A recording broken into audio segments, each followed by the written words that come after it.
Why was the launch title for the Switch, this game that is 3 years old now, why are people still saying it's the best game on the Switch? There's many reasons for that, and you know, it's funny, ever since I've been in this whole recovery phase for my channel and the change of direction, the re-upload that gets the most views is still my Breath of the Wild compilation trailer. I'm sure, yes, it's because it's a great trailer and people like my editing, thank you guys. I also truly believe it's because people still, like, they love the shit out of Breath of the Wild. So I'm hoping that there are some people that found their way to this channel because of that trailer, and they will be happy to indulge with me in talking about why Breath of the Wild has the greatest open world in the history of games.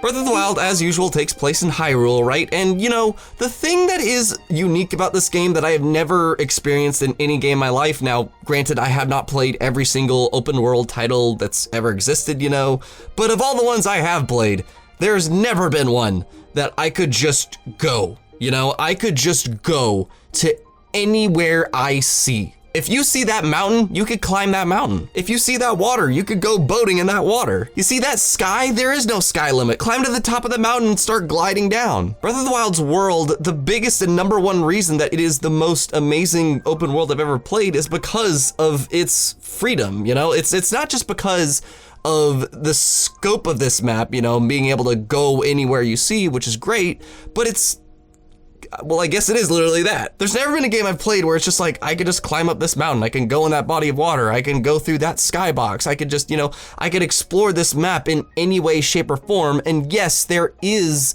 a limit to the map, you know, there is spots where it says you cannot progress any further, but usually it's very rare that you'll actually get to the edge of that unless you were trying to on purpose. And that sense of freedom is just something I've never had in a game. And while yes, this map is not the scope of, say, a bigger map like Just Cause 2, that is still to this day the biggest map I have ever freaking seen. But instead of making just it big in scope, they make it dense. They make it dense with life and things to do, and to just literally every single inch of this map, there's something to do. They eventually added this, you know, tracer mechanism that follows, you know, every step you've taken.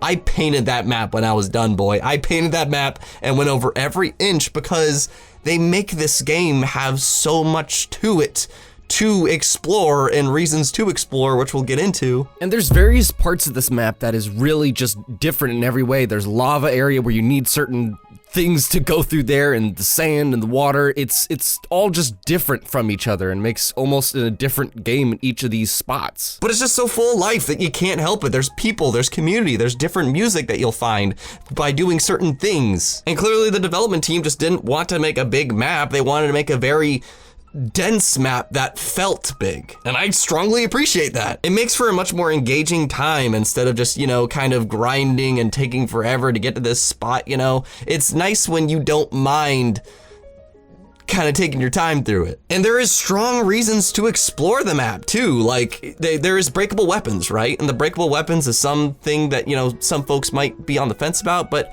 I love the breakable weapons because it kind of forces me to look at certain places and be like, there could be some good loot there. You know, like you might only have 2 swords left and a wimpy shield or something, but you see there's a goblin down there or something that's just like, I want that shit, boy.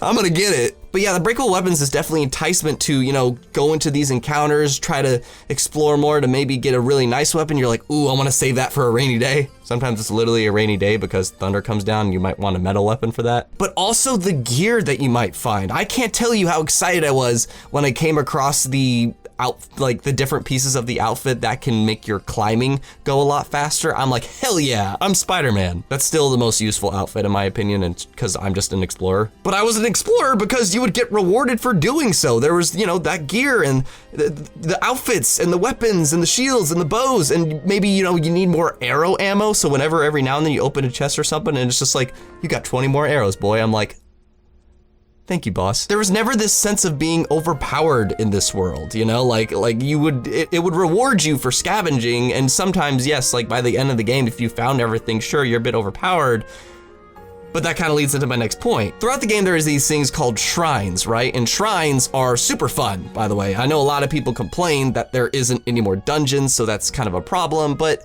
I like the replacement being shrines personally because there's a crap ton more fast travel points. First off, these fast travel points makes it so much more convenient to explore the world, because if you want to go back over this area, there's gonna be a shrine there. If you found all the shrines by the end of the game, you're gonna have a point that is pretty close. But these shrines were fun little mini dungeons, each in their own, and also they add to the reason of exploring. They give you another, like, I forget what they're called, the spirit orbs, you know? And if you have enough of these, then you could trade them in to get another heart, which is very helpful because health is nice, especially on master mode. I haven't even beaten that shit yet. And you can get more stamina, which stamina is what you need to sprint, to climb, to swim. And those are the things that are really useful in Breath of the Wild, because Breath of the Wild is all about exploration. Really quick before we continue, if you're enjoying this, give it a like. It really helps the channel. And leave me a comment on what your favorite part of the world of Breath of the Wild is. Those help me out, so you should do that, and it's fun. I'll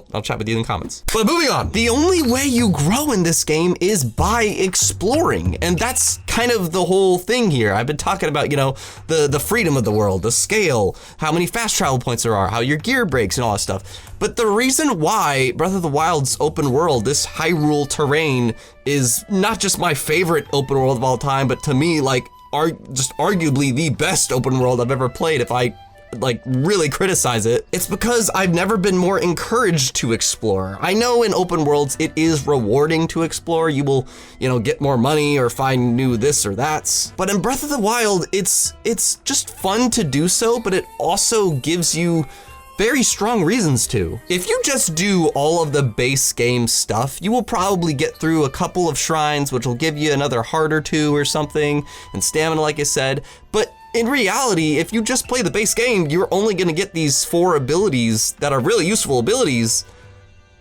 but that's it. The game wants you to explore, and it's fun doing so. You need to explore and encounter these camps to find certain treasures, to get certain weapons, to get certain shields, to get certain bows, to get certain outfits that could really be helpful in certain situations, like the stealthful one, when you want to smack those guys in the head. And the shrines, like I said, to give you more of those power boosts. Or even the cooking aspect, you know, you might want to be finding certain flowers or meats or something to make a certain recipe that can help you out a lot if you're thinking you're gonna get in a big ass fighting moment, or just make you shock resistant or something like that. But that's what I mean. This game is truly, I have never been more rewarded exploring a game, and I have never had more freedom exploring a game, and I have never had more options on how to explore. And it's just, it's a nice thing.